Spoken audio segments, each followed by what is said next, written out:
अगर हम भजन करते हैं 2 मिनट के लिए भी माला लेकर के बैठ गए तो दुनिया को दिखाने के लिए छत पर बैठ जाएंगे कि हमें कोई देख लेगा हम भजन करने वाले हैं। हमें जो छुपाना है उसे तो दिखाते हैं और जो दिखाना है उसे छुपा लेते हैं। पाप अगर हो जाए तो जितना हो सके उतना लोगों को कहो कि मैंने इतना पाप कर दिया है भाई, मेरे से बड़ी गलती हो गई। और अगर तुम बार बार लोगों से कहोगे तो आपका पाप कट जाएगा, लेकिन नहीं कहते, उसे तो छुपा लेते हैं। और अगर दान करते, कहीं कहीं पुण्य करते, किसी की सेवा करते हैं, अगर किसी बुड्ढे को अगर 2 बार सहारा लगा दिया ना तो 10 बार कह देंगे कि मैंने उसको वहां तक पहुंचा दिया, नहीं पहुंचने वाला थोड़ी था। और लोग कहेंगे भाई तेरा तो, अरे तेरा बहुत अच्छा विचार है भाई, तू अच्छा धर्मात्मा व्यक्ति है, बस हो गया खेल, वो सब वहीं चला गया। एक बार अंकुर जगा के ध्रुव लोक के दरवाजे पर ही खड़ा रह गया, अंदर नहीं जा सका। और ये हमारा लाभ हो गया कि हम आज उस वक्त के दर्शन कर लेते हैं, करते हैं ना, ध्रुव तारा का दर्शन करते हैं ना, तो तारा के रूप में आज हमें दिखाई देता है। प्रेम से बोलो जय श्री राम। सुखदेव जी कहते हैं, हे राजन, वत्सर का विवाह हुआ स्ववीरथी के साथ और स्ववीरथी ने 5 पुत्रों को जन्म दिया। पुष्णार्थ, तिग्मकेतु, ईर्ष, ऊर्ज, जय और पुष्णार्थ। कहते हैं, हे राजन, इस पुष्णार्थ की 2 रानियां थी। एक का नाम था दोषा और एक का नाम था प्रभा। इन दोनों ने 3-3 पुत्रों को जन्म दिया। दोषा का पुत्र था प्रदोष, निशीर्द और पीयूष, और प्रभा का पुत्र था प्रातः, मध्याह्न और शाम। दोनों के पुत्र हुए। हे राजन, पीयूष के पुष्करणी रानी से, पीयूष की पत्नी का नाम था पुष्करणी, पुष्करणी रानी से तेजस नाम का पुत्र उत्पन्न हुआ।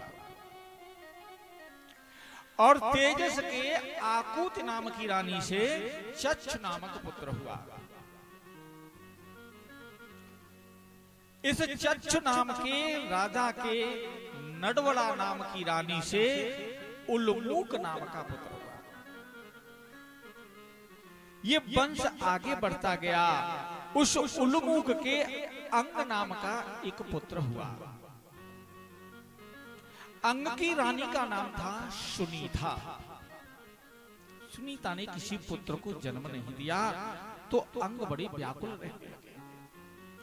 तब उन्होंने पुत्रेष्ट यज्ञ किया। उस पुत्रेष्ट यज्ञ में यज्ञ भगवान चरु लेकर के प्रकट हुए और उन्होंने कहा कि ये सुनीता के खाने से इसके एक पुत्र उत्पन्न होगा। तब उस चरु के द्वारा अंग के एक पुत्र हुआ जिसका नाम हुआ बेन। क्या नाम हुआ? बेन। बेन बेन जन्म लेते ही होश संभालने पर बड़ा ही क्रूर और अत्याचारी हो गया। अंग धर्मात्मा है, पुत्र दुष्ट निकला। अब तो पुत्र के मोह में फंस करके अंग परेशान रहते हैं। क्यों? क्योंकि धर्मात्मा राजा अपनी प्रजा को पुत्र संपालता है और बेन प्रजा को कष्ट देता है।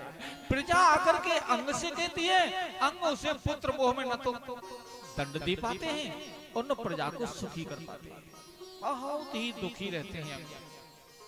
ऐसा विचार करके अंग जब परेशान होने लगे तो एक मन में विचार आया कि ऐसे पुत्र को यहाँ छोड़ करके तपस्या करने निकल जाऊं तो सबसे अच्छा है।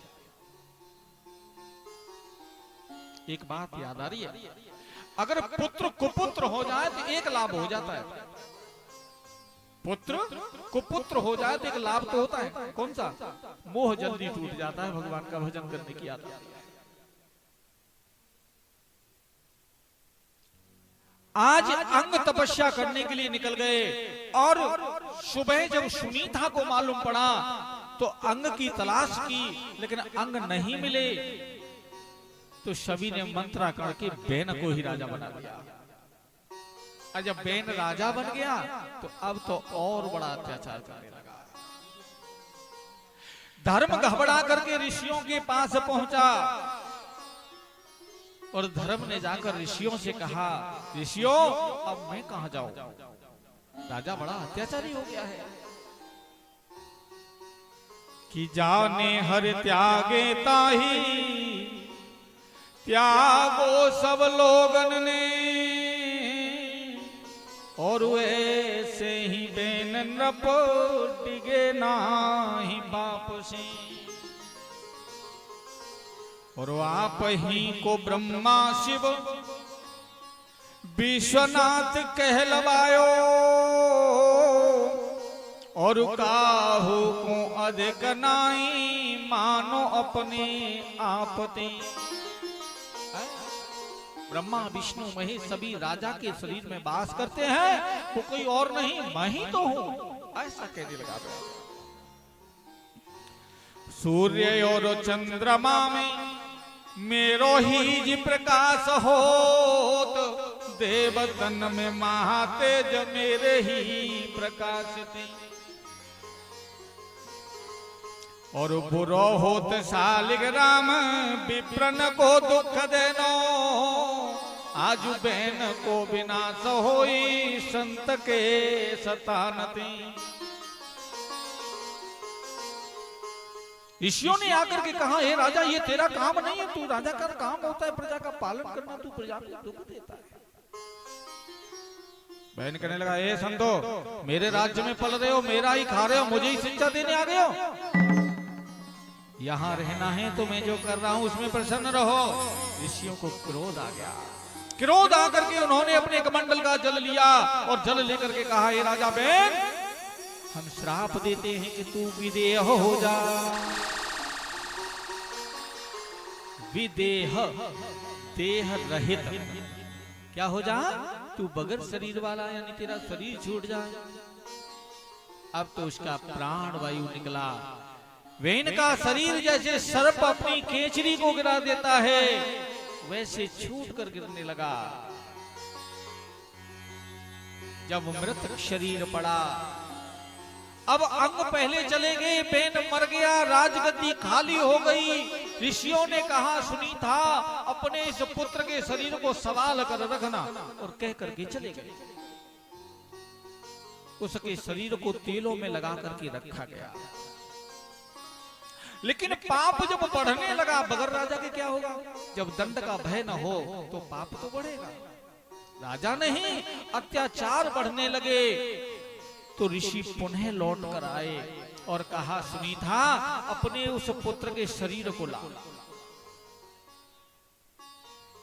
ऋषियों ने उस शरीर का मंथन किया। जब शरीर का मंथन किया तो उसके शरीर से पहले एक काला कलूटा पुरुष निकला, जिसकी आंखें लाल लाल थी, बाल तीखे और खड़े थे, विकराल शरीर था, भयावनी शक्ल थी। ये बेन के शरीर से पाप निकला। बेन का किया हुआ पाप शरीर के मंथन करने पर बाहर निकला, और बाहर निकलने पर जब खड़ा हुआ तो मान धाता, मेरा धाता कौन है? ऋषियों ने कहा, निषीद निषीद निषीद। निषीद माने बैठ जा। बोले मेरा नाम क्या है? ऋषि कहने लगे, सबसे पहले निषीद कहना पड़ा ना, तो तेरा नाम निषाद है। क्या नाम है? तेरा नाम निषाद है। और उसी से निषाद वंश आगे चला। निषाद वंश की उत्पत्ति उस निषीद से हुई।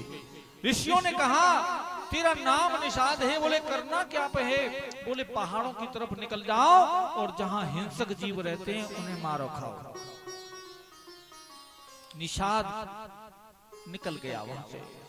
फिर पुनः शरीर का मंथन किया। जब दोबारा शरीर का मंथन किया तो एक कन्या और एक पुत्र उत्पन्न हुआ। वो कोई साधारण नहीं, भगवान का अंशांश अवतार था। उस पुत्र का नाम हुआ पृथु। और कन्या का नाम हुआ अर्ची। इंद्र ने आकर उन्हें तर्जनी उंगली पिलाई और वे कुछ ही क्षणों में युवा अवस्था को प्राप्त हो गए। तब तो पृथु को राजा बनाया, अर्ची को रानी बना दिया और उन्हें राज सिंहासन बिठा करके ऋषि चले। महाराज पृथु को राजा बना दिया गया। बड़ा ही सुंदर राज्य चल रहा है महाराज पृथु का।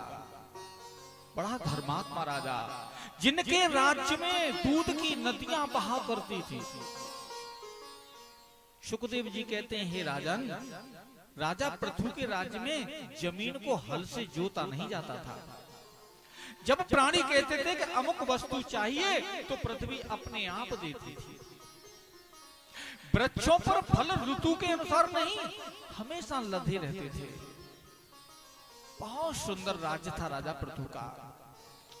एक बार थोड़ी सी त्रुटि हो गई। इस धरती ने सारा खाद्यान्न अपने में छुपा लिया और पृथु की जनता परेशान होने लगी।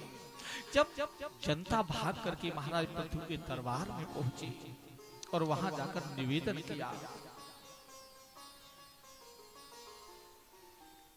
महाराज मेरा निवेदन स्वीकार करो कि प्रजा रही चिल्लाई भूप ढिंगे, पहुंची अर्ज सुनाने को, ना अन्न मिले हमें खाने को।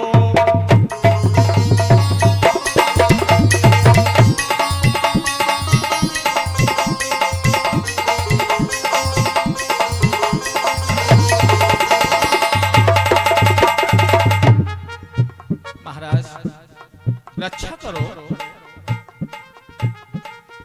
महाराज पृथु ने कहा, क्या बात है महाराज, अन्न खाने के लिए नहीं मिल रहा है और ऐसा लग रहा है कि बिना अन्न के अब शरीर नहीं चल पाएगा। हाँ, प्रजा रही चिल्लाए भूप ढिंगे, पहुंची अर्ज सुनाने को, ना अन्न मिले हमें खाने को, अन्न मिले हमें खाने को।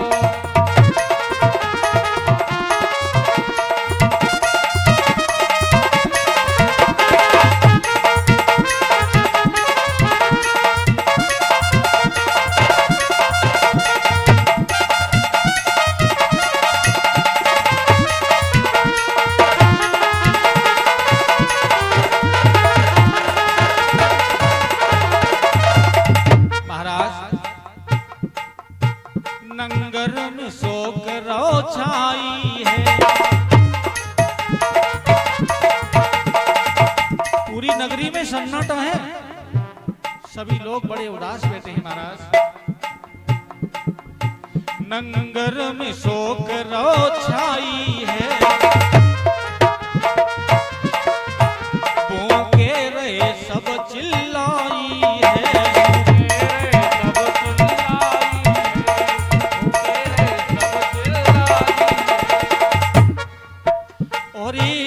करें कित जाए करेगा अपने प्राण बचाने को, ना अन्न मिले हमें खाने को।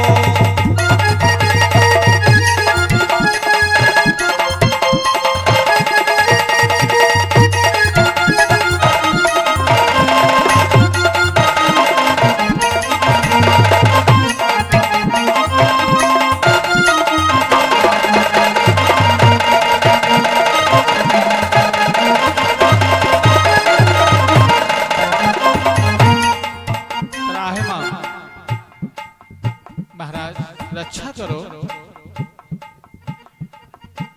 दुख भरी सुनी जब बानी है, दुख भरी सुनी जब बानी है,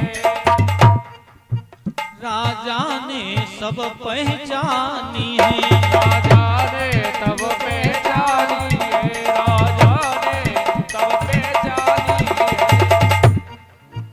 और क्रोध में जरत शरीर चलो जिय, अपनो धनुष उठाने को, ना अन्न मिले हमें खाने को।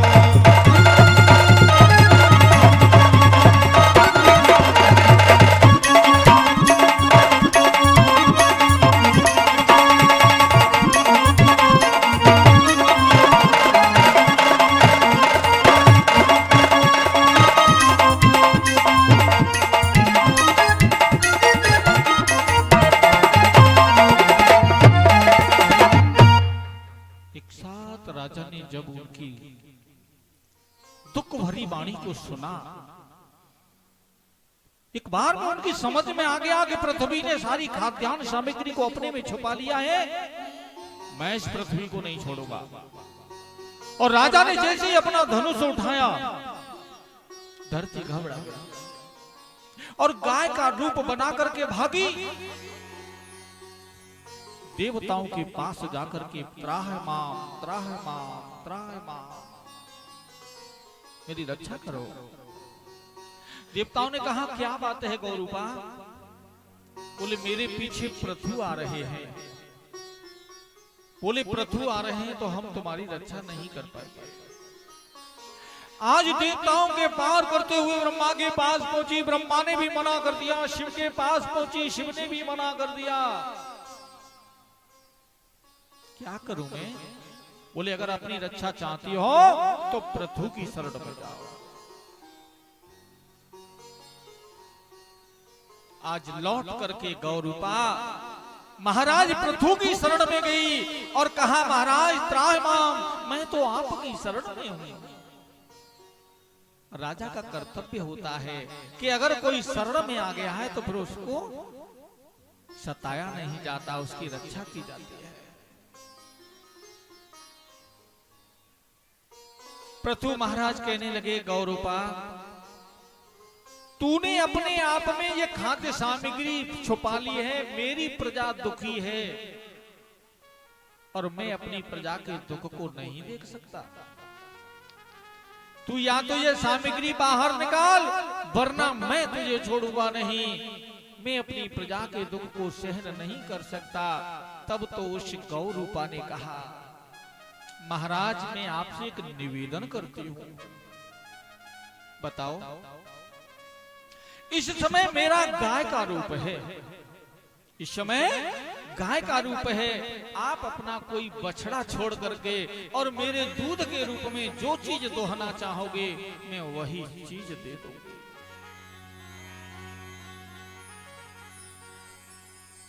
महाराज पृथु की बात समझ में आ गई और वो जाकर के महाराज मनु के पास पहुंचे। महाराज मनु से कहा कि तुम बछड़ा बन जाओ और गौरूपा पृथ्वी का बछड़ा बन करके हमें खाद्य सामग्री ले लेने दो। कि मन को बतिस बनाई रे और गौरूपा ढिंग आई रे, और दोहिरे मन इच्छित वस्तुन को सभी रहे हर साई रे।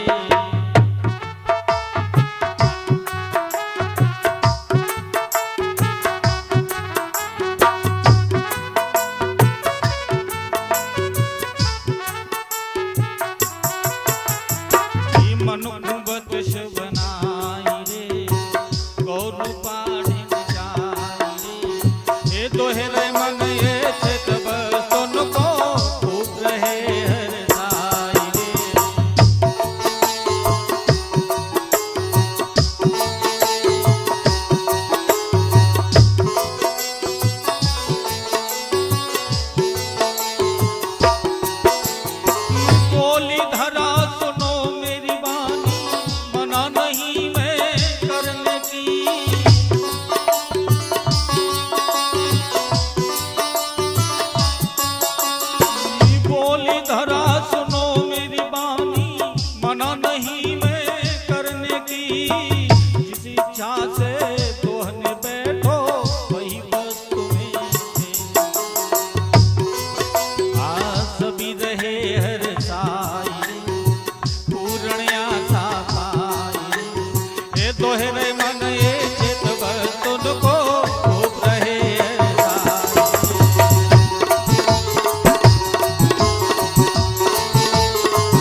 आज बछड़ा बनाए गए और उनसे खाद्य सामग्री धोई गई।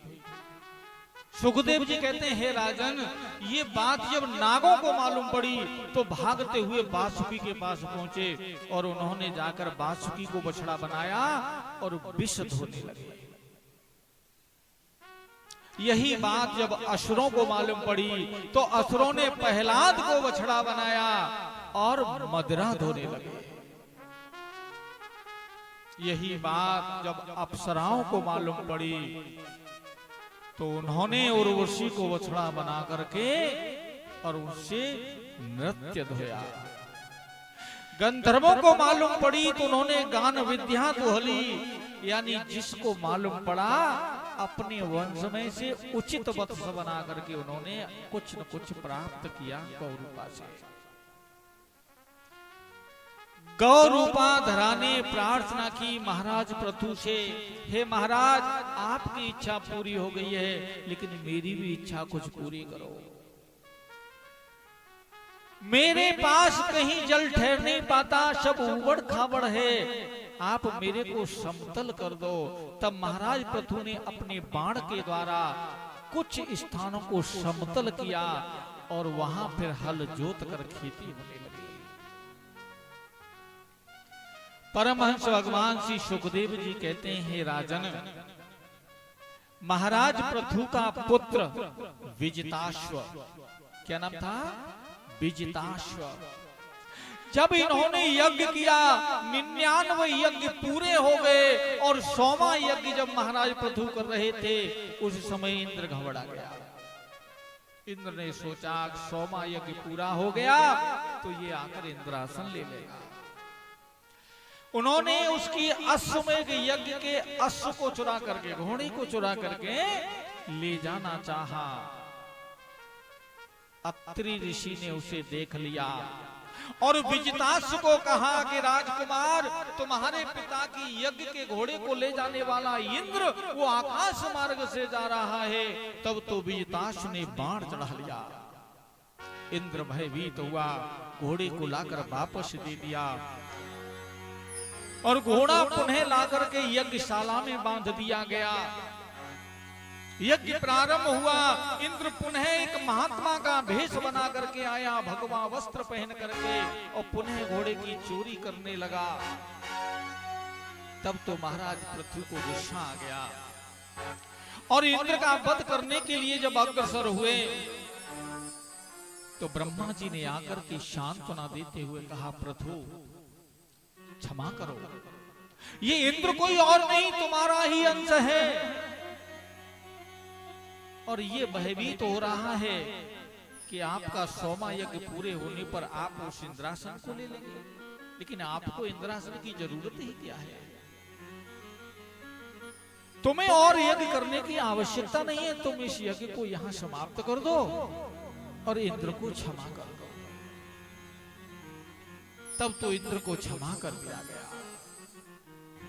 परमहंस भगवान श्री सुखदेव जी कहते हैं, हे राजन, ये वंश आगे बढ़ा और आगे चल करके एक प्राचीन बरही नाम का इनके वंश में राजा हुआ। क्या नाम था? प्राचीन बरही। प्राचीन बरही यज्ञ तो करता था लेकिन उसके मन में कोई परिवर्तन नहीं होता था, है ना? जैसे हमारे पंडित जी ध्यान आ जाए तो उठ के चल देते हो जाता ना, पर कभी कभी की बात है, हर वक्त की बात ना है। मैंने तो वैसे ही हास्य में कह दिया, बड़े गौर से कथा सुन रहे, हाल बता दें कि जहां कथा चल रही है। प्रेम से बोलो जय श्री राधे। सुखदेव जी कहते हैं, हे राजन, प्राचीन